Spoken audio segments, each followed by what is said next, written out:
नमस्कार, मनियारी न्यूज में आपका स्वागत है। सदियों का इंतजार खत्म हुआ। बुधवार को प्रधानमंत्री नरेंद्र मोदी ने अयोध्या में राम जन्मभूमि का भूमि पूजन किया। बेहद शुभ मुहूर्त में राम मंदिर का भूमि पूजन संपन्न हुआ। आपको बता दें कि भूमि पूजन का शुभ मुहूर्त 12:44 पर था, लेकिन उससे पहले पूरे विधि विधान से इस महाआयोजन की शुरुआत हुई। 12:07 पर पीएम मोदी भूमि पूजन के लिए पहुंचे और 2 मिनट के अंदर ही भूमि पूजन का कार्यक्रम आरंभ हुआ। भूमि पूजन के दौरान संघ प्रमुख मोहन भागवत मौजूद थे। सीएम योगी आदित्यनाथ और राज्यपाल आनंदीबेन भी पूजा में शामिल थी। इस खास मौके पर लोग राम जन्मभूमि आंदोलन के मुख्य किरदारों में से एक रहे अशोक सिंघल को याद कर रहे हैं, जो कि अपने अंतिम क्षणों में भी राम मंदिर की ही बात कर रहे थे। विश्व हिंदू परिषद के वरिष्ठ नेता अशोक सिंघल ने 17 नवंबर 2015 में 85 वर्ष की अवस्था में दुनिया को अलविदा कहा था। निधन से पहले अशोक सिंघल काफी बीमार थे और आईसीयू में थे। उनका हाल जानने के लिए जब प्रवीण तोगड़िया और लालकृष्ण आडवाणी पहुंचे थे, तब उन्होंने उन्हें मुस्कुराते हुए कहा था कि अरे मैं पूरी तरह से ठीक हूँ, मुझे कुछ नहीं हुआ। अभी तो अयोध्या में भव्य राम मंदिर बनाना है। ये बात उनके निधन से 2 दिन पहले की है।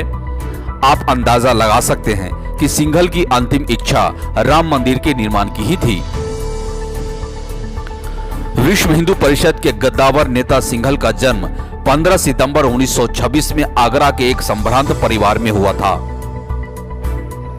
इंजीनियरिंग में ग्रेजुएशन करने के बाद 1981 के बाद सिंघल विश्व हिंदू परिषद के अध्यक्ष बने थे, लेकिन सिंघल रातों रात सुर्खियों में तब आए जब देश में राम जन्मभूमि आंदोलन चलाया गया था। साल 1984 में दिल्ली के विज्ञान भवन में एक धर्म संसद का आयोजन किया गया। सिंघल इसके मुख्य संचालक थे। यहीं पर राम जन्मभूमि आंदोलन की रणनीति तय की गई।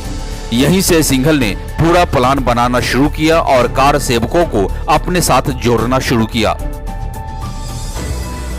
साल 1992 में विवादित ढांचा तोड़ने वाले कार सेवकों का नेतृत्व सिंघल ने ही किया था। सिंघल ने देश भर में 50,000 कार सेवक जुटाए थे। सिंघल ने ही अयोध्या की सरजू नदी के किनारे रामलला की मूर्ति स्थापित करने का संकल्प किया था। सिंघल ने एक इंटरव्यू में कहा था कि अयोध्या में राम मंदिर बनाने के लिए हमने अपना सब कुछ समर्पित कर दिया।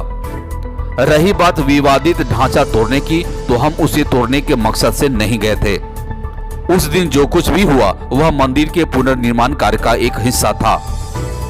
कहते हैं कि 1992 में कार सेवकों को अयोध्या जाने से रोका जा रहा था, तो सिंघल ने महिला का रूप धारण करके नाव से अयोध्या पहुंचे थे। इसलिए भूमि पूजन कार्यक्रम में अशोक सिंघल के परिवार से महेश भागचंद का और पवन सिंघल मुख्य यजमान के तौर पर शामिल हुए। इस खबर में इतना ही। धन्यवाद।